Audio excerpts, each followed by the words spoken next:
चलिए तो नमस्कार दोस्तों, आप सभी लोगों का स्वागत है Lokesh sir academy YouTube channel पर। और आप देख रहे हैं मुझे लोकेश अवले को। बहुत दिनों बाद आप लोगों से मुलाकात हो रही है और आप सभी लोगों की रिक्वेस्ट थी है कि जो बजट है सर उसके बारे में बताया जाए। स्वाभाविक सी बात है कि जो 24 अप्रैल को एग्ज़ाम होने वाली है, जो बच्चे मेंस देने वाले हैं इस बार, बजट से रिलेटेड आप लोगों को क्वेश्चन देखने को मिलते ही हैं। तो आज केवल बजट को पढ़ेंगे नहीं, हम लोग बजट को समझेंगे कि किस प्रकार से बजट को पढ़ा जाता है। दोस्तों अभी आप सामने जो देख रहे हैं ये यूनियन बजट की साइट है। बहुत सिंपली आप लोगों को ये मिल जाएगी। आप यूनियन बजट डालेंगे तो वहाँ से ही मिल जाएगी आप लोगों को। और उसी के साथ साथ अगर आप सिंपली जो है बजट 2022-23 लिखेंगे तो भी आप लोगों को ये मिल जाएगी। ठीक, तो आपको इस बजट की साइट पे आना है और उसके बाद में आप थोड़ा सा नीचे जब स्क्रॉल डाउन करके जाएंगे मैं आप लोगों को बता देता हूँ। तो ये कुछ ऑप्शंस आप लोगों को दिखेंगे। निर्मला सीतारमण जी हमारी जो फाइनेंस मिनिस्टर हैं उनकी तस्वीर है ये।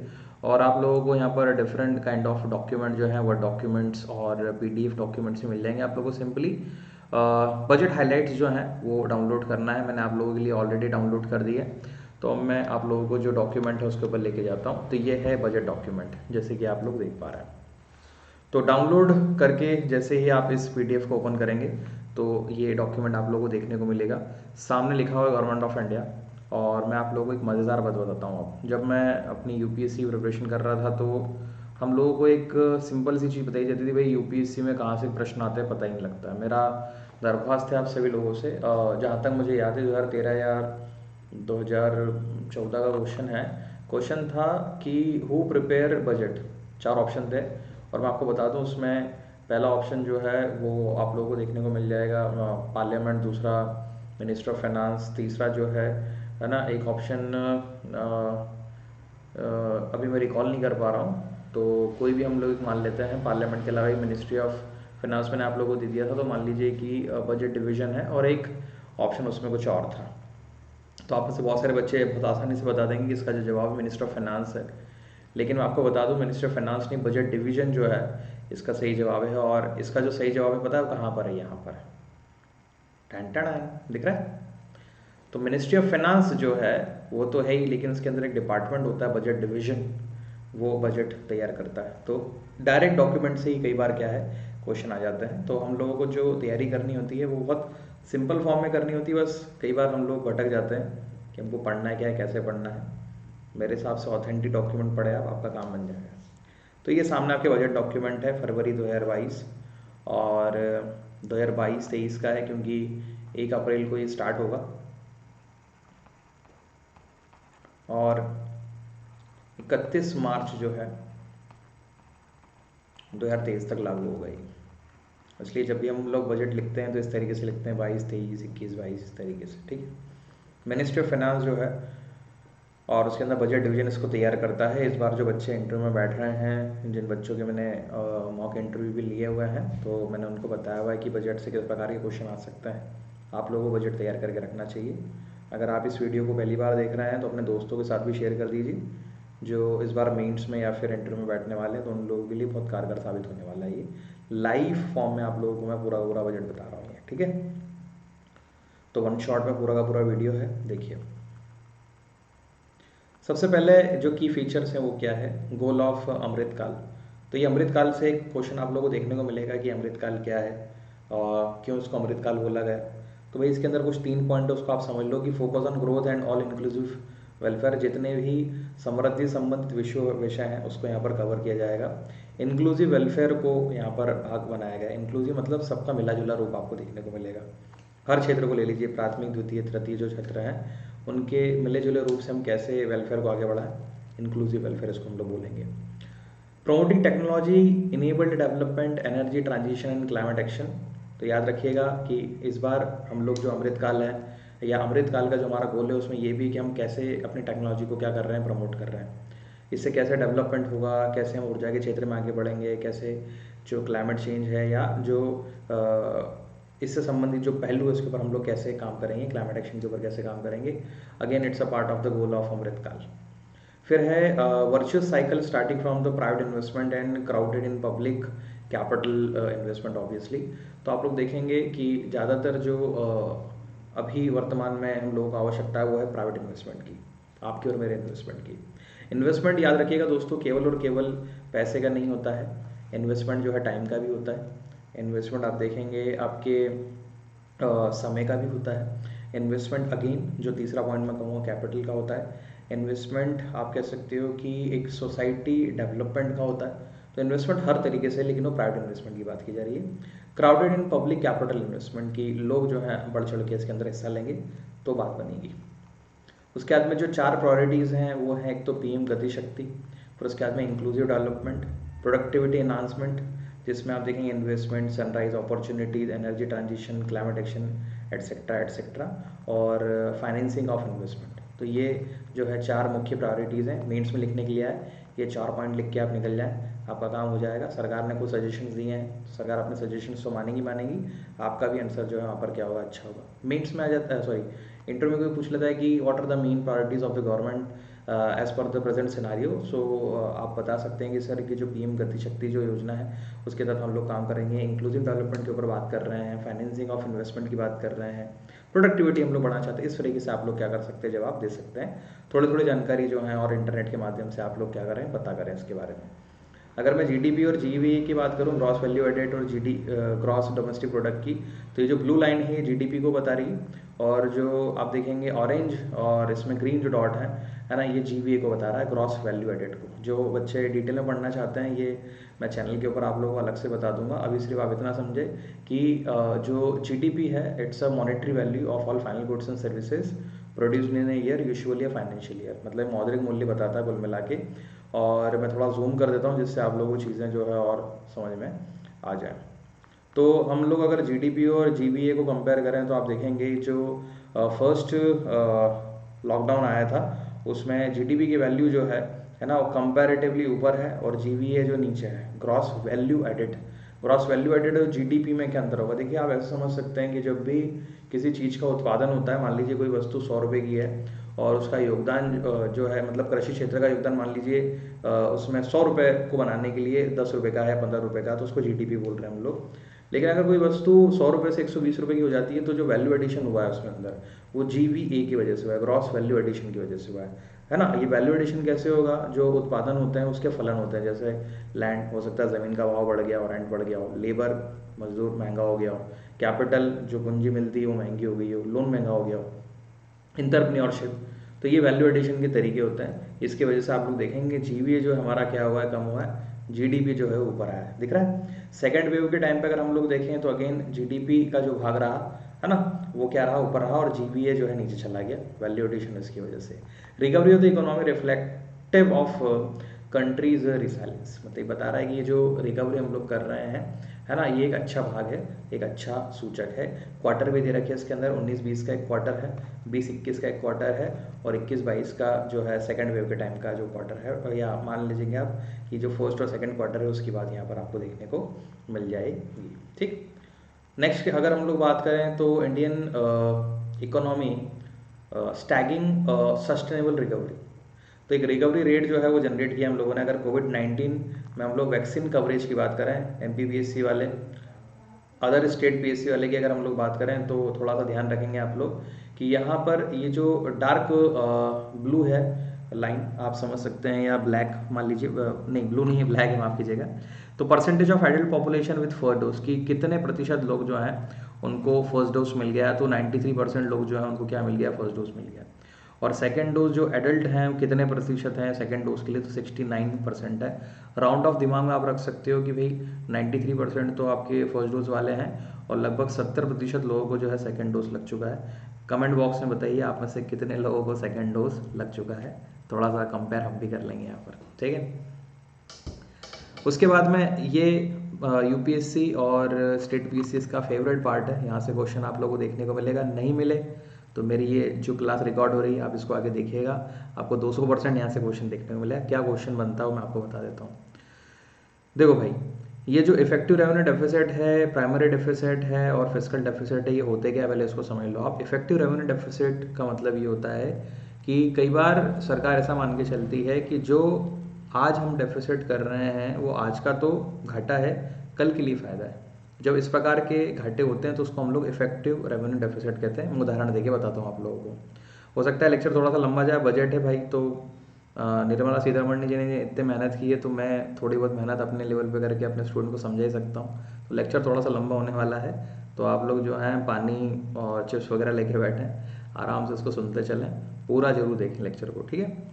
तो इफेक्टिव रेवेन्यू डेफिसिट मैंने आप लोगों को बताया, जब सरकार इस प्रकार से खर्च करेगी, आज का भले ही नुकसान है, कल के लिए फ़ायदा, तो उसको इफेक्टिव रेवेन्यू डेफिसिट कहते हैं, ERD बोलते हैं जिसको। उदाहरण सर, मान लीजिए एजुकेशन है, तो सरकार आज एजुकेशन के ऊपर खर्च कर रही है, मैं उदाहरण दे रहा हूँ आप लोगों को, तो वह आज का तो उसके लिए घाटा है, क्योंकि ऐसा नहीं होगा कि किसी भी स्टूडेंट के ऊपर उसने खर्च किया तो कल वो पैसा जनरेट करके देने लगेगा, राइट। अब आप अपना ही उदाहरण ले लीजिए, मान लीजिए कि किस साल तक आपको ग्रेजुएट किया सरकार ने, आपके पेरेंट्स ने मिलके, तो सरकार को आपने क्या दिया, ठीक है, कुछ नहीं दिया 21 साल तक।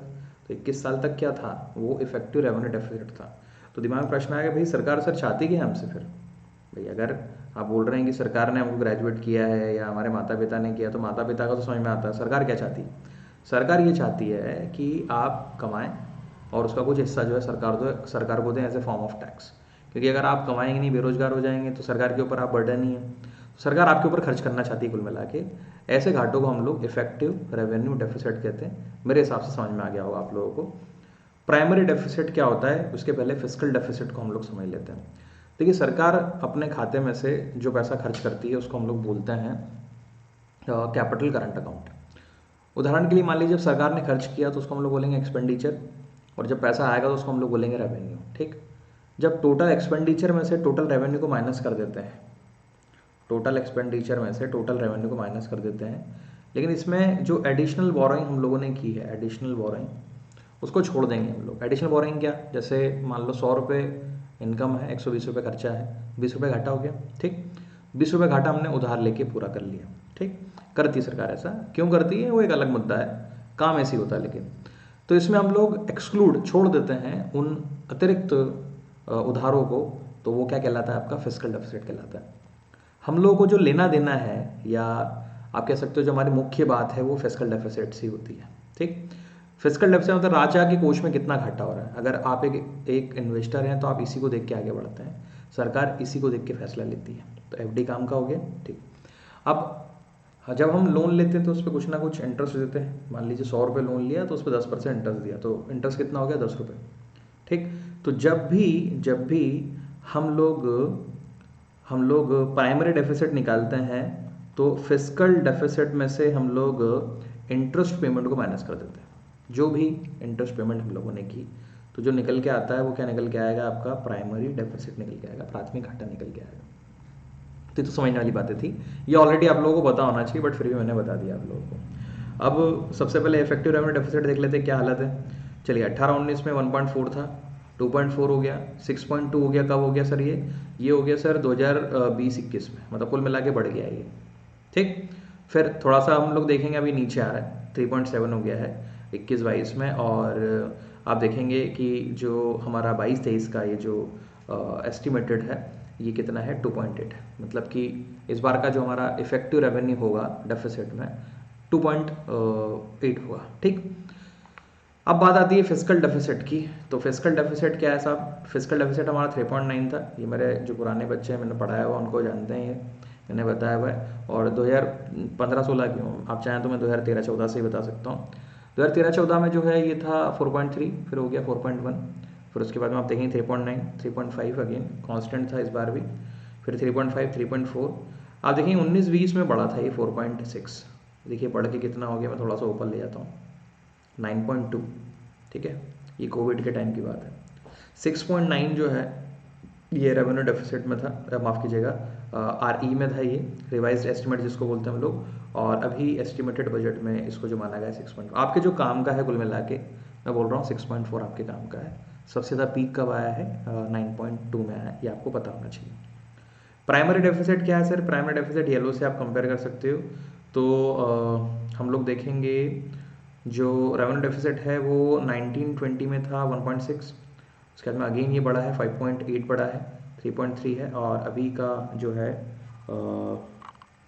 अभी का जो बना हुआ है वो है 2.8। माफ़ कीजिएगा, मैंने पहले इफेक्टिव रेवेन्यू थोड़ा अलग बता दिया था। तो इफेक्टिव रेवेन्यू जो है वो था 2.6, और अभी वर्तमान में प्राइमरी डेफिसिट जो है वो 2.8 है। तो मेरे हिसाब से यहाँ से प्रश्न आना चाहिए, ये इंपॉर्टेंट है डेफिसिट के ट्रेंड, इसलिए मैंने आप लोगों को यहाँ पे रोका है। तो 9.2 सबसे हाई, 6.9 2021-22 का था, 6.9 7 आप कंसिडर कर लें, और जो एस्टिमेटेड है वो 6.4 है। मेरे हिसाब से क्लियर हो गया होगा। अगर नहीं हुआ तो मुझे कमेंट बॉक्स में बता देना, मैं आप लोगों के लिए अलग से इसके ऊपर लेक्चर बना दूंगा। अगर मैं कैपिटल एक्सपेंडिचर का ट्रेंड देखूं तो आप देखेंगे लॉकडाउन में, ये देखिए, अगर फर्स्ट क्वार्टर की हम लोग बात करें तो ये आप लोगों को मिलेगा लगभग 90 के बीच में, ठीक। उसके बाद में जैसे ही पोस्ट फर्स्ट वेव आता है, ये बढ़ गया, देखिए दिख रहा है। उसके बाद में अगेन ही नीचे गया फिर से। कौन सा क्वार्टर है सर ये? तो जब ये नीचे गया है सर, तो ये फोर्थ क्वार्टर चल रहा है 2021 का, ठीक है। और 2022 में आप देखेंगे फर्स्ट क्वार्टर वाला है। उसके बाद में एस्टिमेटेड है भाई सारे के सारे। तो कुल मिला के आप बोल सकते हो कि सस्टेन स्पेंडिंग का मतलब ये हुआ कि हमारा कैपिटल एक्सपेंडिचर जो है बढ़ेगा। इसको साधारण सी भाषा में समझाता हूँ मैं। कुल मिला के जो पूंजीगत व्यय है, पैसा जो है हमको खर्च ज़्यादा करना है, या इस बार पैसा ज़्यादा खर्च होगा, ठीक है। तो ये इसका मतलब हो गया। अगला है CPI और WPI जो है वो क्या है? कंज्यूमर प्राइस इंडेक्स है। वैसे तो 3 इंडाइसिस होता है, producer price index, wholesale price index और कस्टमर प्राइस इंडेक्स, या कंज्यूमर प्राइस इंडेक्स भी जिसको हम लोग बोलते हैं। इन जनरल इन्फ्लेशन ट्रेंड को चेंज करने के लिए या देखने के लिए जो है इसको यूज़ किया जाता है, या और साधारण सी भाषा में समझे तो महंगाई को देखने के लिए इसको यूज़ किया जाता है। समझ में आया? अब यहाँ पे हम लोग देखें या आप समझे तो महंगाई क्या है, तो महंगाई को अगर हम लोग देखें तो ये स्केल आप लोगों को देखने को मिल जाएगा। ये 0 से लेके -10 में भी रखा है, और ऊपर तो इन्होंने 20 तक लेके गए हैं। तो due to the covid situation inflation increases toward this point. अगर मैं सबसे पहले WPI की अगर बात करूँ तो WPI जो है ये पहले 0 और 5 के बीच में था। अगर हम लोग जैन 18 की बात करें तो मतलब आप बोल सकते हो कि कंट्रोल फॉर्म में था। वैसे हमारा जो इक्विलिब्रियम पॉइंट है वो 4 है, जिसमें अपर टॉलरेंस लेवल जो है वो ±2 रहता है इसमें। तो 6 ऊपर जो है अपर टॉलरेंस लेवल था, नीचे में जो है वो 2 था। तो ये जो है ये कंट्रोल फॉर्म में आप समझ सकते हो, अभी यहाँ तक है। जैसे जैसे आप देख रहे हैं ट्रेंड बढ़ रहा है, फिर ऊपर आ गया ये, तो यहाँ पर आप देखेंगे ये बढ़ गया ये, फिर ये नीचे आया, फिर ऊपर, और आप देखेंगे धीरे धीरे धीरे धीरे ये 20 तक जाके माइनस में चला गया, ये माइनस में चला गया। स्पेंडिंग्स जो है वो सरकार ने बढ़ाई थी, आप लोग जानते हैं, कोविड की सिचुएशन में, जिसकी वजह से जो होलसेल प्राइस है वो ख़त्म हो गया था, इसलिए माइनस में दिखाई दे रहा होगा आप लोगों को ये, अगर आप परेशान हो रहे हो तो कि सर माइनस में क्यों है, ठीक है। तो होलसेल माइनस में चला गया। आप देखेंगे कि होलसेल जरूर माइनस में चला गया, लेकिन कंज्यूमर प्राइस इंडेक्स या जो महंगाई का जो कंज्यूमर का जो भाग है वो ऊपर है, और इन दोनों के बीच का अगर आप गैप देखें तो सबसे ज़्यादा ये, और अब तक का सबसे ज़्यादा, और होना भी चाहिए ये, ठीक है। Again pandemic is the situation, ठीक है। उसके बाद में अगर हम लोग एक अनुमान तहत देखें तो ये बढ़ता जा रहा है, ठीक है, ऊपर तक आ गया, ये 10 के भी ऊपर निकल गया, दिख रहा है। और आप देखेंगे लगभग अगर मैं स्केल बनाऊँ तो 13-14 जो है बैठना चाहिए मेरे हिसाब से ये। तो जो होलसेल प्राइस इंडेक्स है ऊपर गया है। तो क्या सर हम लोग ये बोल सकते हैं कि महंगाई जो है इससे बढ़ रही है? बोल नहीं सकते, महंगाई बढ़ रही है भाई, ठीक है, और आपको दिख भी रहा होगा।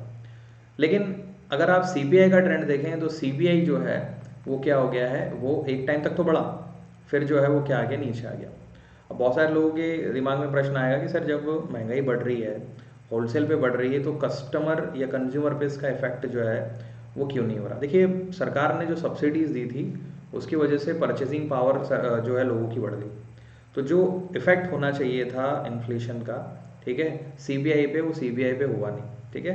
तो जो सरकार ने सब्सिडीज़ दी, या आप बोल सकते हो एडिशनल ग्रांट्स जो हैं वो दिए गए, है ना, जो अतिरिक्त सुविधाएं जो हैं या जो वेलफेयर स्कीम्स जो हैं उसके माध्यम से जो चीज़ें पहुंचानी चाहिए नीडी लोगों तक, उसकी वजह से ये CPI के ऊपर इसका इफेक्ट नहीं आया। तो मान के चलिए आपकी होलसेल बढ़ेगा तो CPI तो बढ़ना ही चाहिए। तो ये प्रश्न आएगा दिमाग में कि सर क्या रीज़न था जिसकी वजह से ये हो गया।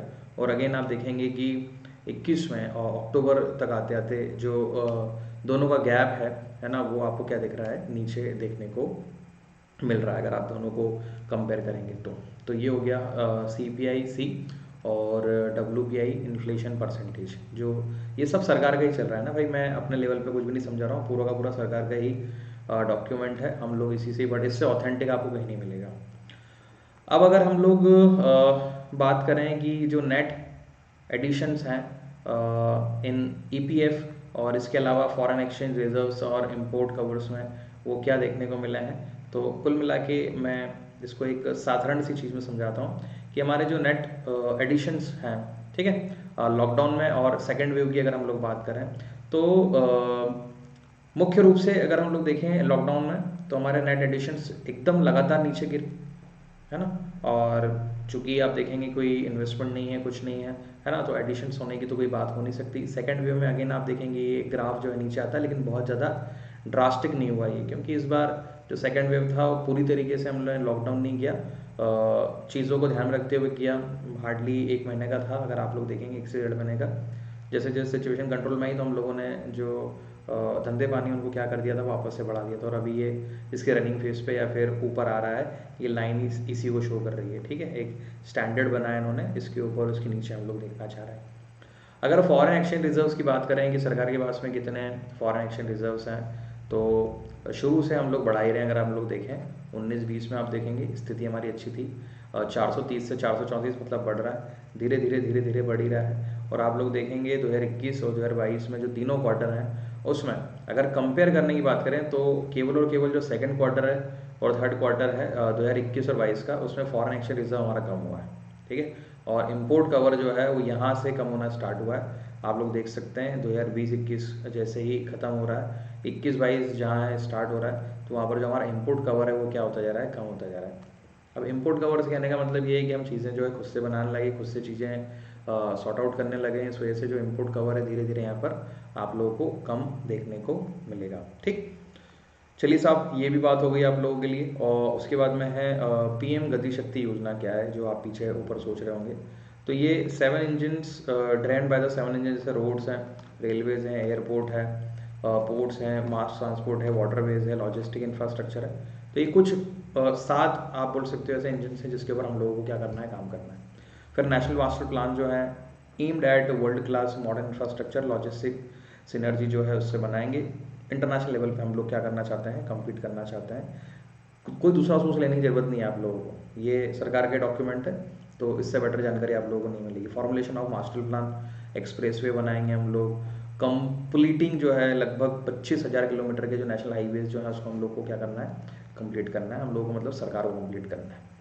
यूनिफाइड लॉजिस्टिक इंटरफेस जो है platform allowing data exchange among all the mode of operators, जैसे ओपन सोर्स मोबिलिटी है उससे, है ना, पैसेंजर्स के फॉर्म में 4 मल्टी मॉडल लॉजिस्टिक पार्क जो है जिसको पीपीपी आधारित बनाया जाएगा, पब्लिक प्राइवेट पार्टनरशिप पे है ना, टू बी अवॉर्डेड इन 2022 और 23 में। Integration of postal railway network facilitating parcel movement, उसके बाद में 1 स्टेशन 1 प्रोडक्ट, ठीक है। तो ये सब सरकार के इनिशिएटिव्स हैं जो सरकार को आगे बढ़ा रहे हैं, जिसमें multi modal connectivity between mass urban transport and railway stations जो होना भी चाहिए, दिख रहा है। तो बहुत आप बोल सकते हो पहले इतना कलरफुल और आप कह सकते हो कि इतना इंटरेस्टिंग जो है ये बजट डॉक्यूमेंट नहीं होता था, क्योंकि मैंने शुरुआत के भी पढ़े हुए हैं अपनी प्रिपरेशन के टाइम पे, तो सारे की पॉइंट्स होते थे और उसको हम लोगों को पढ़ के जो है समझना होता था खुद से। तो अभी तो सरकार ने बहुत कोशिश की कि आप लोगों को इमेज के माध्यम से, ग्राफिकल रिप्रेजेंटेशन के माध्यम से जो है समझाया जाए। तो एस्पिरेंट का काम तो कुल मिला के अच्छा कर दिया इन लोगों ने। Capacity building for infrastructure project, obviously if we build infrastructure there will be lots of investment coming from the abroad, and we also focusing on the FDI and FII. So ये जो पॉइंट है मेरे हिसाब से बहुत ज़्यादा वाजिब है, आप लोगों को यूज़ करना चाहिए। उसके बाद में अगर मैं बात करूँ एग्रीकल्चर और फूड प्रोसेसिंग की, तो कुछ की हेड्स हैं जो आप लोगों को याद रखना है। जैसे जो केमिकल फ्री नेचुरल फार्मिंग है उसकी बात की जा रही है, और आप देख सकते हो कि ऑर्गेनिक फार्मिंग जो है बहुत तेज़ी से आगे बढ़ा रहे हैं हम लोग। आप देख सकते हो जैसे promoting post harvest value addition, है ना, कि पोस्ट हार्वेस्ट के बाद में जो वैल्यू एडिशन हो जाता है तो कैसे ब्रीचअप करें हम लोग, consumption and branding of millet products कैसे बढ़ाएं, फिर deliver of digital and hitech services for farmer in PPP model. आज आप लोग जानते हो कि हर प्राइवेट एंटरप्रेन्योर जो है वो ये कोशिश कर रहा है कि मैं एग्रीकल्चर से जुड़ूँ, तो अगर उन्हें किसानों की मदद मिल जाए, सरकार उनकी मदद कर दे, तो सभी का ही फ़ायदा हो जाएगा। तो इसी को हम लोग पीपीपी मॉडल बोलते हैं। यूज़ ऑफ किसान ड्रोन्स, है ना, टू एड फार्मर्स। आप लोग जानते हैं भाई आजकल ड्रोन्स जो हैं उसका इस्तेमाल किया जा रहा है हम लोग टेक्नोलॉजी को बड़े लेवल पे लेके जा रहे हैं, है ना। ऑर्गेनिक फार्मिंग तो एक बहुत बड़ा मुद्दा है ही, लेकिन जब एग्रीकल्चर में टेक्नोलॉजी को आप जोड़ दोगे तो एक अगेन बहुत बड़ा मुद्दा बन जाता है। फिर launching funds with blended capital of finance agriculture startups, जितने भी स्टार्टअप्स हैं, अभी मैंने कुछ एंटरप्रेन्योरशिप्स की बात की थी आप लोगों से। अब आ जाते हैं थोड़ा सा जो डेटा है उसके ऊपर। आप देख सकते हैं ब्लू है, ग्रे है, ऑरेंज है और येलो है। तो ये राइस के लिए है और ये वीट के लिए है। दोनों ग्राफ जो हैं वो अलग अलग रिप्रेजेंट कर रहे हैं। जैसे कि ब्लू वाला 18-19 को रिप्रेजेंट कर रहा है, तो ये लैक इन टन है। अगर हम लोग कंपेयर करें राइस और वीट को, तो आपको राइस का प्रोडक्शन ज़्यादा देखने को मिल रहा होगा, दिख रहा है। और वीट का कंपेरेटिव प्रोडक्शन जो है वो क्या है, कम है। ठीक है, तो ये भी थोड़ा सा एनालिटिकल वे में याद रखें कि राइस और वीट में ज़्यादा प्रोडक्शन किसका हो रहा है। तो आप लोग देख सकते हैं वीट का प्रोडक्शन कंपैरेटिवली कम है, राइस का प्रोडक्शन जो है वो कंपैरेटिवली क्या होता जा रहा है, बढ़ता जा रहा है। अब ये रबी है, खरीफ है, आप लोग जानते हैं रबी जो है वो वीट में आ जाएगा और खरीफ जो है वो कौन सा बन जाएगा, आप लोगों का राइस बन जाएगा। ठीक है, अब रिकॉर्डेड फूड ग्रेन प्रोडक्शन जो है वो भी देखने को आपको मिलेगा। जैसे 2015 में, फिर 16 में, फिर 17 में, तो एक अगर आप ग्राफ आप बनाओगे तो बढ़ता हुआ ही मिल रहा है। थोड़ा सा टेढ़ा बन गया, लेकिन आप इस तरीके से बनाओगे तो बढ़ता हुआ ही है। तो कुल मिला के मिलियन टर्म्स में अगर हम लोग फूड ग्रेन्स प्रोडक्शन की बात करें तो बड़ा ही है, इट्स अ गुड इंडिकेटर। ठीक है, तो फूड ग्रेन प्रोडक्शन जो है हमारे यहाँ पे क्या हो रहा है, बढ़ता जा रहा है। फिर है implementation of Ken Betwa link, तो मध्य प्रदेश से रिलेटेड है, तो आप लोगों को याद होना ही चाहिए, पता होना चाहिए। इससे जो बेनिफिट होंगे वो होंगे 9.1 लाख हेक्टेयर फार्मलैंड जो है बेनिफिट होगा। और ड्रिंकिंग वाटर जो है लगभग 62 लाख पीपल को मिलेगा। और अगर हम लोग हाइड्रो इलेक्ट्रिसिटी की बात करें तो लगभग 130 मेगावाट जो है वो पावर इससे जनरेट होगी। मेरे हिसाब से ये मध्य प्रदेश की पीएससी में क्वेश्चन फैक्चुअल में देखने को मिलेगा, केन बेतवा प्रोजेक्ट से कितनी हाइड्रो इलेक्ट्रिसिटी हम लोग जनरेट करने की उम्मीद रखें, 130 megawatt. 5 more such projects under process of implementation. ठीक है, चलो, तो यहाँ तक अगर पसंद आ गया हो तो आप लाइक ज़रूर कर दीजिएगा। मैं अपने लेवल पे पूरा प्रयास कर रहा हूँ कि मैं इसको सिंपल बनाऊँ, आप लोगों के लिए जितना हो सकता है उतना सिंपल बनाऊँ। ठीक है, तो इंटरव्यू वाले स्पेशली इसको देखें। ठीक है, मैंने आज भी जब प्रश्न पूछे बच्चों से बजट से रिलेटेड तो उनसे नहीं बन रहे हैं। मैं जानता हूँ बहुत ज़्यादा टेक्निकल नहीं जाना है हम लोगों को, लेकिन थोड़ा थोड़ा भी अगर हम लोगों को पता है तो हम अच्छा परफॉर्म कर सकते हैं। आफ्टर ऑल कि जो पर्सनालिटी डेवलपमेंट का एक पार्ट है हमारा इंटरव्यू, वो अच्छे नंबर आपको दिला के लेके जाएगा। ठीक, रीसाइलेंट ग्रोथ अगर एग्रीकल्चर सेक्टर की बात करें परसेंटेज में, तो आप लोगों को याद रखना है कि बड़ी है, पिछली बार से कंपेयर करोगे तो बड़ी है। 3.6 से 3.9, दैट्स अ गुड इंडिकेटर। 0.3 का जो है इंक्रीमेंट देखने को मिला है, but it is less from 2016-17, तो वो ग्रास रूट लेवल पे जाके हम लोग देखेंगे। और फार्म सब्सिडीज़ हैं, उसके बाद में सब्सिडीज़ हैं, एडिशनल एड्स जो होते हैं वो है, और आप कह सकते फर्टिलाइज़र्स की जो सुविधा है वो है, सॉइल की फर्टिलिटी को बढ़ाने के लिए हम तो इस तरीके से उनको बढ़ाया जा सकता है, क्योंकि सिंपल सा लॉ है, law of diminishing marginal utility agriculture में मिलता है। तो डरने की आवश्यकता नहीं है कि कम क्यों हो रहा है, बढ़ाने के भी मैंने आपको बता दिए भाग कैसे बढ़ाया जा सकता है। कम अगर पूछ ले कि भाई क्यों कम हुआ, तो ये बता सकते हो आप। चलो भाई, अब एजुकेशन की भी बात कर लेते हैं हम लोग, शिक्षा की बात कर लेते हैं। यूनिवर्सलाइजेशन ऑफ क्वालिटी एजुकेशन जो है वो 1 class 1 TV channel programme to be expanded, 200 TV channel बनाए जाएंगे। अब वर्चुअल लैब जो है, ई लैब्स हैं, उसको प्रमोट किया जा रहा है। Critical thinking skill and stimulated learning environment, मतलब मैं एक आपसे बहुत ईमानदारी से बात रखना चाहूँगा कि एनालिटिकल सोच और क्रिटिकल सोच जो है एस्पिरेंट्स की नहीं है। मतलब उनको बता दिया, पढ़ा दिया, वो उतना पढ़ लेते हैं। अगर थोड़ा बहुत एनालिटिकल आपने पूछ लिया तो फिर टैंटा फिश हो जाती है वहाँ पे। कोई क्रिटिकल सिचुएशन आपने दे दी तो वो उसका जवाब नहीं दे पा रहा है। तो शुरुआत से अभी ये कोशिश की जाएगी, आप लोगों के लिए नहीं, बच्चों में ही, कि उनको वो सारी चीज़ें दी जाएँ जिससे प्रमोट हुई सारी चीज़ें पहले से, है ना, उनके अंदर, कि भाई एनालिटिकल भी सोचो आप, है ना। कोई सिचुएशन दे दे, कोई हाइपोथेटिकल सिचुएशन दे दिया तो उसको कैसे डील करोगे, तो ये सारी चीज़ें।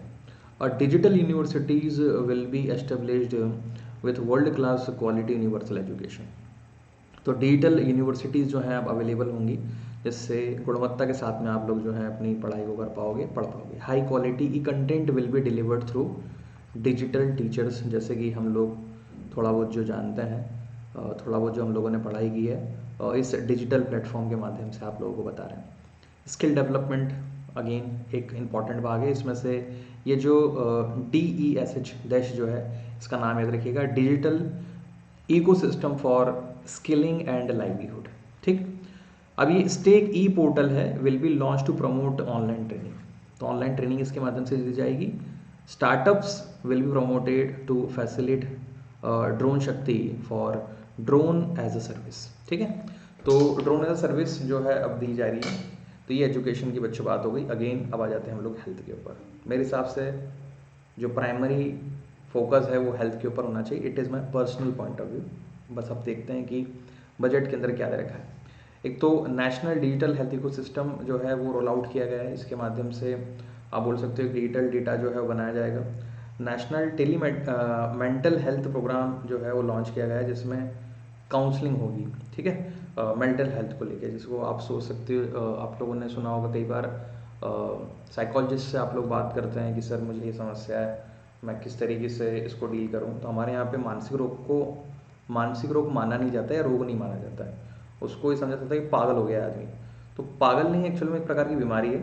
आपका दिमाग भी जो है वो परेशान हो सकता है, तो आप उसको भी प्रिक्योर कर सकते हो थ्रू क्वालिटी काउंसलिंग। ठीक है, बहुत सारे बच्चे मुझसे बात करते हैं, इसका मतलब ये नहीं कि वो पागल हो गए हैं। ठीक है, उनका ये है कि सर मैं फोकस नहीं कर पा रहा हूँ या मैं अपनी पढ़ाई को ठीक से नहीं कर पा रहा हूँ। तो कुछ तरीके होते हैं जिसके माध्यम से उसको आप अच्छे से कर सकते हो। फिर उसके बाद में इंटीग्रेटेड आर्किटेक्चर, जिसमें मिशन शक्ति है, मिशन वस्याल्स है, उसके बाद में सक्षम आंगनबाड़ी है। फिर उसके बाद में पोषण 2.02 भी लॉन्च जो है वो किए जाएंगे। 2 लाख आंगनबाड़ी जो है अपग्रेड की जाएगी सक्षम आंगनबाड़ी में। थोड़ा थोड़ा इसके बारे में और आप चाहें तो आप पढ़ सकते हैं। मेरे हिसाब से मोर देन इनफ है जो यहाँ पर दे रखा है। अब यहाँ पर सक्षम आंगनबाड़ी पोषण 2.0 है, ये आप देखेंगे 20,263 आप लोगों को देखने मिल जाए करोड़ में, आउटलेट जो है उनके ऊपर। फिर उसके बाद में पीएम पोषण 10,234 है। फिर मिशन आप देखेंगे वस्याल जो है वो है 1472 और 3184 जो है मिशन शक्ति मिल जाएंगे। सबसे ज़्यादा कौन से हैं तो आपको याद रखना, सक्षम आंगनबाड़ी और पोषण 2.0 जो है वो आपको देखने को मिल जाएंगे। अब वेलफेयर फोकस किस पे है, तो हर घर, ठीक है, नल से जल, इसमें 3.8 करोड़ हाउस होल्ड्स को जो है ये कवर किया जाएगा कि अब हर घर जो है नल भी होगा, नल के अंदर जल भी होगा। ठीक है, उसके बाद पीएम आवास योजना, तो इसमें 80 लाख हाउसेज जो हैं कंप्लीट किए जाएंगे 2022-23 में। तो आप लोगों ने आवास योजना के बारे में सुना होगा। लगभग 2.67 लाख की सब्सिडी मिलती है अगर आपके नाम पे पहली रजिस्ट्री है तो, और उसमें अगर आप फीमेल कैंडिडेट को भी एड ऑन करवा रहे हैं, मान लीजिए आपकी वाइफ है, अगर शादीशुदा है तो, और नहीं है तो अपनी मम्मी है तो उनको। फिर एस्पिरेशनल ब्लॉक्स जो हैं, पीएम देव इन जो है ये एक फंड है एक प्रकार का इंफ्रास्ट्रक्चर के लिए और सोशल डेवलपमेंट के लिए जो है खर्च किया जाएगा, स्पेशली कौन से भाग में, जो नॉर्थ ईस्ट वाला भाग है हमारा वो। फिर है एस्पिरेशनल्स ब्लॉक प्रोग्राम, जिसमें form development of lagging blocks of aspirational districts, उसके बारे में।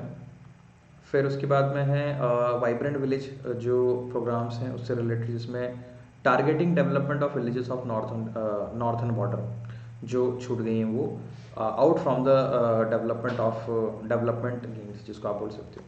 तो जो उत्तर पूर्वी वाले जो भाग हैं जो कहीं ना कहीं पर विकास के मुद्दों से पीछे हट गए हैं, तो उनको यहाँ पर क्या किया जाए, फोकस किया जाएगा। डिजिटल बैंकिंग को अगेन जो है पोस्ट ऑफिस को 100% post office to come on the core banking system. तो आज एक कैंडिडेट थे वो क्या कहते हो आप, पोस्ट ऑफिस से ही थे, तो उनसे सेम क्वेश्चन मैंने पूछा था कि 100% कोर बैंकिंग से कैसे जोड़ा जाएगा, तो वो कोर बैंकिंग को एक्सप्लेन नहीं कर पाए। तो अगेन आप लोगों को ध्यान रखना है अगर आप ऑलरेडी किसी सर्विस में हैं तो डिजिटल पेमेंट्स जैसे स्केड्यूल्ड कमर्शियल बैंक जो हैं, है ना, ये सेटअप किए जाएंगे। 75 डिजिटल बैंकिंग यूनिट्स जो है बनाई जाएंगी 75 डिस्ट्रिक्ट्स में। उसके बाद में extending EC LGC with focus on hospitality and related entrepreneurship और रिवैपिंग जो CGTMSE जो है उसको क्या किया जाएगा, बनाया जाएगा। ये सारे के सारे MSME से रिलेटेड मिल जाएंगे आप लोगों को, है ना, मीडियम स्मॉल MSME। ठीक है, तो ये सारे के सारे जो हैं किससे जुड़े हुए मिल जाएंगे आप लोगों को, MSME से जुड़े हुए मिल जाएंगे। प्रोडक्टिविटी और एनहांसमेंट की अगर हम लोग बात करें मुख्य रूप से अगर इन्वेस्टमेंट के अंदर, तो इसमें ईज़ ऑफ डूइंग बिजनेस जो है इसका मॉडल चलेगा।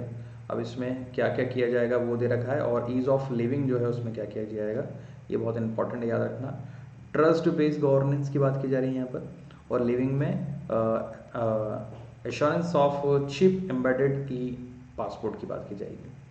वहीं पे अगर हम लोग ईज़ ऑफ डूइंग की बात करें तो यहाँ पर integration of central and state level system की बात की जाएगी, जिसमें आईटी ब्रिज होंगे, आईटी के लोग साथ में मिलकर काम करेंगे यहाँ पर। और expanding scope of Parivesh portal, तो परिवेश पोर्टल के माध्यम से इसको जोड़ा जाएगा। यहाँ पर modernisation of building by laws जो है, implementation of town planning schemes, transit oriented development, so on and so forth. उसके बाद में expanding scope of Parivesh portal, तो यहाँ पर ओरिएंटेड डेवलपमेंट हो जाए, माफ़ कीजिएगा, establishing centre of excellence in urban planning.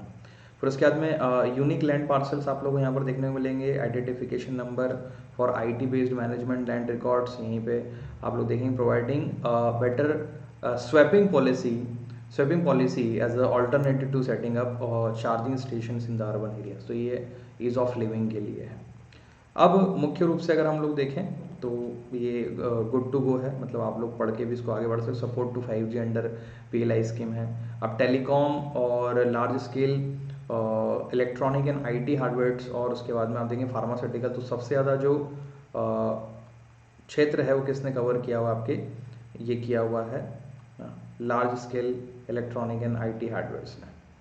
दूसरा जो है फार्मास्यूटिकल्स ने किया हुआ है, और तीसरा जो है वो किया है टेलीकॉम और नेटवर्किंग प्रोडक्ट्स जो हैं इसने किया हुआ है। ठीक, अगर फाइनेंसिंग ऑफ इन्वेस्टमेंट की बात करें तो प्रायोरिटीज़ जो है कैपिटल एक्सपेंडिचर को दिया गया है। ये जो ब्लू लाइन को आप देख रहे हो ये कैपिटल एक्सपेंडिचर है, जिसको आप टोटल एक्सपेंडिचर भी बोल सकते हो, और जो रेड है वो रेवेन्यू एक्सपेंडिचर है, जिसको टोटल एक्सपेंडिचर इन परसेंटेज आप बोल सकते हो, दोनों की फॉर्म में।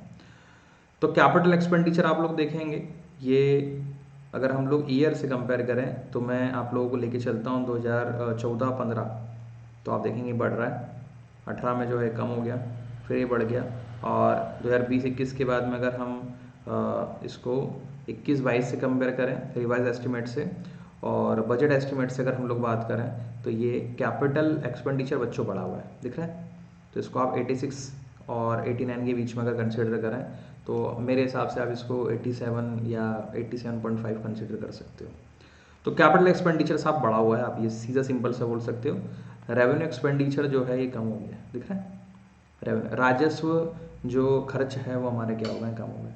कैपिटल एक्सपेंडिचर का बढ़ना आप ये बोल सकते हो कि आने वाले समय में जो सरकार है वो पैसा ज़्यादा खर्च कर रही है। रेवेन्यू एक्सपेंडिचर से आप ये बोल सकते हो कि जो राजस्व प्राप्तियों के लिए जो पैसा खर्च किया जाता है वो क्या हो रहा है, कम हो रहा है। जैसे जैसे हमारा इनकम टैक्स डिपार्टमेंट है मान लीजिए, तो इनकम टैक्स डिपार्टमेंट में जो आय होती है ना, उसको तो रेवेन्यू इनकम बोलते हैं हम लोग, या रेवेन्यू रिसीट्स बोलते हैं। लेकिन उस रेवेन्यू रिसीट्स को बनाने के लिए जो एक्सपेंडिचर हम लोग कर रहे हैं, उनको सैलरी या जो भी चीज़ें दी जा रहे हैं वो क्या है, कम है। ठीक है, तो रेवेन्यू एक्सपेंडिचर कम है हमारा, और कैपिटल एक्सपेंडिचर जो है वो क्या है, ज़्यादा है। रेवेन्यू एक्सपेंडिचर 80 है, और कैपिटल एक्सपेंडिचर जो है वो लगभग आप 87-88 जो है कंसीडर कर सकते हैं। ठीक है, मोबालाइजिंग रिसोर्सेज को कैसे मोबालाइज करेंगे सर, ग्रीन बॉन्ड में करेंगे, है ना। तो इंफ्रास्ट्रक्चर को ग्रीन बना के कर सकते हैं sir. Infrastructure status for data centre and energy storage system, इसके माध्यम से कर सकते हैं। Measure to aid investment in the venture of capital private equity investment. उसके बाद में blended finance for the sunrise sectors वो होते हैं जो आने वाले समय में आपको एक अच्छा मुनाफा बना के दे सकते हैं। ठीक, उसके बाद में मेजर डेफिसिट्स और डेट जो है स्टेट गवर्नमेंट के जीडीपी में परसेंटेज क्या क्या उनका देख लीजिए। एक तो ग्रॉस फिस्कल डेफिसिट जो है आप लोग देखेंगे, इसको ब्लू से बताया इन्होंने, माफ कीजिएगा, और रेवेन्यू डेफिसिट जो है उसको इन्होंने रेड से बताया, और ग्रीन जो है ये बता रहा है कि इसको आपके डेट को बता रहा है। डेट मतलब उधार होता है। तो ग्रॉस फिस्कल डेफिसिट जो है अगर हम लोग देखें तो ये कंपैरेटिवली बढ़ा है, दिख रहा है 31 पॉइंट से लेके 31.2 तक है, ये तो बड़ा हो गया। मतलब हमारा ग्रॉस फिस्कल डेफिसिट जो स्टेट्स का है बड़ा। अब आ जाते हैं हम लोग इसके ऊपर रेवेन्यू डेफिसिट्स के ऊपर, राजस्व जो घाटे होते हैं वो। राजस्व घाटे जो हमारे क्या हुए हैं, यहाँ तक तो बढ़े हैं, अनुमानित है कि कम हो जाएगा ये। ठीक है, तो 4.6 है, 3.7 होने की संभावना है, ये रेड वाले से अगर हम लोग कंपेयर करेंगे बच्चों तो। फिर उसके बाद में अगर हम लोग ग्रीन से कंपेयर करें, ये रहा ग्रीन वाला, तो ग्रीन जो है ना, ये आप लोगों का बता रहा है डेट को, तो डेट भी जो है यहाँ पर आप लोगों को क्या देखने को मिल जाएगा, बढ़ा हुआ देखने को मिल जाएगा। 2022-23 में state will be allowed A fiscal deficit of 4% GSDP and which 0.5% will be tied for a power sector reforms. ठीक है, चलिए भाई, अब टैक्स प्रपोजल्स जो हैं वो क्या हैं, थोड़ा सा इसको हम लोग समझ लेते हैं। Allowing tax payer to file update returns in within 2 years for correcting errors. तो अब 2 साल का समय है, अगर आप ITR फाइल कर रहे हैं तो कुछ एरर होती है तो 2 साल के अंतर्गत आप कर सकते हैं। फिर उसके बाद में बैनर GST कलेक्शन जो है वो क्या हुआ, थोड़ा सा हम लोग देख लेते हैं। अगर नेशन वाइड की बात करें, लॉकडाउन में देखो कम है, उसके बाद में सेकेंड वेव में आप देखेंगे बढ़ गया है। ठीक है, एस्टिमेशन भी जो है आप लोग देखेंगे आने वाले समय में बढ़ा हुआ ही देखने को मिलेगा। तो मैं कहूँगा कि टैक्स कलेक्शन के लिए जो है, GST टैक्स कलेक्शन के लिए 2021-22 जो है वो बहुत अच्छा नहीं था तो बहुत ख़राब भी नहीं था, एक एवरेज परसेंटेज मुझे यहाँ पर देखने को मिल रहा है। हाँ, 20 से कंपेयर करोगे तो काफ़ी अच्छा देखने को मिल जाएगा आप लोगों को। ठीक, अब रूपी का कंट्रीब्यूशन किसका कितना कहाँ पर है ये थोड़ा देख लो, मतलब अगर 100 रुपये है तो 100 रुपये में से कितना पैसा कहाँ पे खर्च हो रहा है। ठीक, सबसे पहले देख लेते हैं नॉन डेट कैपिटल रिसीट्स, मतलब ऐसे राजस्व प्राप्तियाँ है ना जहाँ पे हमारा उधार नहीं है, तो वहाँ पे 2 है, मतलब 100 रुपये में से 2 रुपये हम लोग जो है वहाँ से कमा रहे हैं जहाँ पे हमारा उधार नहीं है। इनकम टैक्स का अगर हम लोग देखें तो 100 रुपये में से 15 रुपये जो है कहाँ से आ रहे हैं, इनकम टैक्स में आ रहे हैं। फिर यूनियन एक्साइज ड्यूटी जो है हमारी वो 7% की है। कॉरपोरेशन टैक्स जो है उससे 15% आ रहा है, मतलब 15 रुपये आ रहा है। फिर उसके बाद में GST देखेंगे तो GST का 16 है, मतलब 100 रुपये का 16 रुपये कौन कमा के दे रहा है, GST। कस्टम से 5 आ रहा है, नॉन टैक्स रेवेन्यू से 5 आ रहा है। सबसे ज़्यादा आप देख रहे हो 35 दिख रहा है, ये बोरिंग्स है। ये हमेशा बच्चों को समझाता हूँ मैं, बोरिंग से और लाइबिलिटीज से है। ठीक है, बोरिंग मतलब उधार लेके, जो अभी मैंने आपको बताया था, आमदनी 58 खर्चा रुपया। तो रुपया का जो पोर्शन है वो हम लोगों ने क्या किया, उधार लेके उधार देके जो है ये हम लोगों ने कमाया है। तो याद रखना, ये एक महत्वपूर्ण भाग है जो मैंने आप लोगों को इस इमेज के माध्यम से बताया। पैसा कहाँ जा रहा है सबसे ज़्यादा, ठीक है। तो अगर मैं सबसे ज़्यादा की बात करूँ तो मैं आपको बता देता हूँ, 1 मिनट रुकिए। तो इंटरेस्ट पेमेंट देखिए आप, सबसे ज़्यादा हम लोग कर रहे हैं, दिख रहा है 20% का इंटरेस्ट पेमेंट किया हम लोगों ने।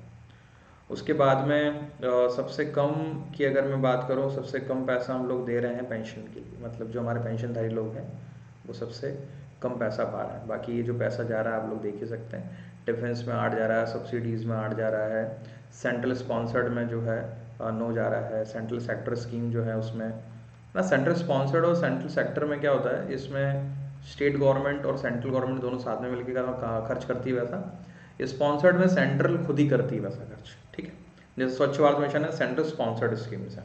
ठीक है, तो सेंटर और स्टेट दोनों साथ में मिलकर काम करते हैं तो 15 रुपये खर्च करती है, और अगर सरकार खुद अपने लेवज पे खर्च कर रही है तो 9 रुपये खर्च करती है किसी भी योजना के अंतर्गत। ठीक है, उम्मीद है कि समझ में आ रहा होगा। अगर बजट एट अ ग्लांस की बात हम लोग करें, ये हम लोग पहले बहुत मुख्य रूप से इसको पढ़ते थे, अब तो देखिए ये एक्चुअल बजट है, इसमें एक्चुअल्स, उसके बाद में आप देखेंगे रिवाइज एस्टिमेट और जो बजट एस्टिमेट्स हैं उसकी बात की गई है ना। 2 बच्चों इसमें मैं समझाऊंगा आप लोगों को। ये आप ऊपर जो देख रहे हैं ये बात चल रही है रेवेन्यू रिसीट्स की, और ये जो है वो है कैपिटल रिसीट्स की, मतलब जो राजस्व प्राप्तियाँ हुई हैं वो कितनी क्या हुई हैं इन फॉर्म में। अगर आप लोग इसको कंपेयर करें तो ये 20 थी, 22 हो गई हैं, मतलब रेवेन्यू रिसीट्स हमारी बढ़ी है।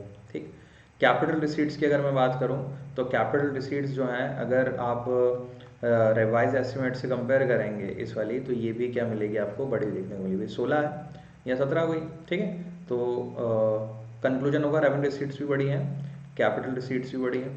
उसके बाद में रेवेन्यू एक्सपेंडिचर की बात करें हम लोग तो 3167 है, 3194 है यहाँ पर, तो रेवेन्यू एक्सपेंडिचर भी बढ़ा हुआ है, मतलब घाटा हुआ है यहाँ पर, दिख रहा है। इफेक्टिव कैपिटल एक्सपेंडिचर जो है साहब, अगर हम लोग देखें यहाँ 84 था, यहाँ पर 10 हो गया है, तो ये भी बढ़ा ही है। ठीक, और इसको आप एक्चुअल से भी कंपेयर करके देख सकते हो। एलोकेशन ऑफ मेजर स्कीम्स अगर हम लोग देखें तो जल जीवन मिशन में कितना क्या पैसा खर्च किया है, तो 21-22 में रिवाइज एस्टिमेट इतना था, इस बार आप लोग देखेंगे कितना है, इतना है। अगर हम लोग नेशनल हेल्थ मिशन की बात करें तो हेल्थ में जो है पहले 34,947 खर्च किया था, इस बार 37,800 है। तो हेल्थ में भी जो है पैसा ज़्यादा खर्च हुआ है या होगा, ठीक है, क्योंकि ये वाला तो बजट एस्टिमेट ही है। पीएम किसान में ही बढ़ा है, आप देख सकते हैं 68 है या 67 है। फिर उसके बाद प्रधानमंत्री सड़क योजना अगर हम लोग देखें, अगेन आप लोगों को क्या मिलेगा इसमें बच्चों, ज़्यादा मिलेगा। उसके बाद में कौन सा छूट गया ऊपर, ये नेशनल एजुकेशन की बात करें तो एजुकेशन में 30,796 था, इस बार 39 हो गया है। एजुकेशन में बच्चों क्या किया गया है, यहाँ पर बढ़ाया गया है। फिर है आत्मनिर्भर भारत योजना की बात करें, इसमें बढ़ा हुआ है। फिर उसके बाद प्रधानमंत्री स्वास्थ्य सुरक्षा योजना जो है इसमें बढ़ा हुआ है। मतलब कुल मिला के आपको एक्सेप्शन ढूंढना है कहाँ पे कम है, क्या है ज़्यादा है, ये थोड़ा सा आपको देखना है। बाकी पूरा मिनिस्ट्री वाइज जो है एलोकेशन यहाँ पर देख रखा है, ये इतना काम का नहीं होता है। कई बार क्वेश्चन आ गया तो ठीक है, नहीं आ गया तो एक ही बात है वो, ठीक है। डिफेंस का थोड़ा सा याद रखें, है ना, डिफेंस का डेटा थोड़ा सा ध्यान रखिएगा, ये बोलने में और कोट करने में क्या होता है, काम में आता है आप लोगों के लिए, ठीक। तो ये पूरा बजट डॉक्यूमेंट था, मैंने आप लोगों को समझा दिया और मुझे उम्मीद है कि आप लोगों को ये पसंद आया होगा। थोड़ा सा बड़ा था मानता हूँ मैं, लेकिन क्या है कि जब चीज़ों को हम अच्छे से पढ़ते हैं समझते हैं तो बच्चों समय तो उसके अंदर लगता है। मेरी मेहनत और मेरा प्रयास जो है, मुझे उम्मीद है कि आप लोगों को पसंद आया होगा। और इसी प्रकार से आप लोकेश अकेडमी जो है यहाँ पर आपकी तैयारी को बहुत अच्छे से कर सकते हो। मैं पूरा प्रयास करता हूँ कि जो चीज़ें मुझे आती हैं मैं अच्छे से एक्सप्लेन कर सकता हूँ आप लोगों को, मैं आपसे बताऊँ। तो मैंने यही छोटा सा प्रयास किया था, उम्मीद है आप लोगों को पसंद आया होगा। पसंद आया तो इसको लाइक करके और शेयर करके अपना सपोर्ट दें। आप सब्सक्राइब कर लें लोकेश अकेडमी यूट्यूब चैनल को, और बेल आइकन को भी दबाएं, जिससे इस प्रकार का जैसे मैं वीडियो डालता हूँ सबसे पहले नोटिफिकेशन आप लोगों के पास में आएगा। बहुत बहुत धन्यवाद आप लोगों का। जय हिंद, जय Bharat. Thank you so much. Thank you.